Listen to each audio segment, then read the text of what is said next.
भगवानुवाच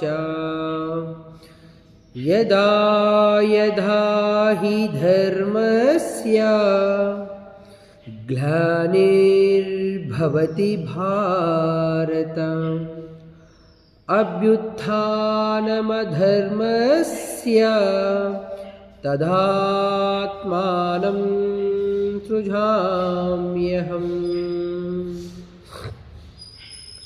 శ్రీకృష్ణ పరమాత్ముడు అర్జునునితో, ఓ అర్జున, ధర్మమునకు హాని కలిగినప్పుడు,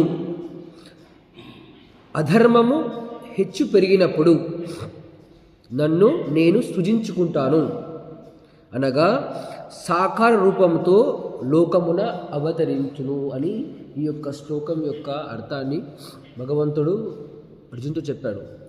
ఎక్కడెక్కడైతే అధర్మం అనేది ఉంటుందో అక్కడ భగవంతుడు ఖచ్చితంగా ఏదో ఒక రూపంలో మనకు అవతారాన్ని ఇస్తాను అని ఈ యొక్క జన్మ రహస్యాల గురించి ఈ యొక్క 4వ అధ్యాయంలో అర్జునుడు అడిగినటువంటి ప్రతి ప్రశ్న కూడా ఈ యొక్క అవతారం యొక్క రహస్యాన్ని చెప్పేటువంటి అధ్యాయమే ఈ యొక్క 4వ అధ్యాయం.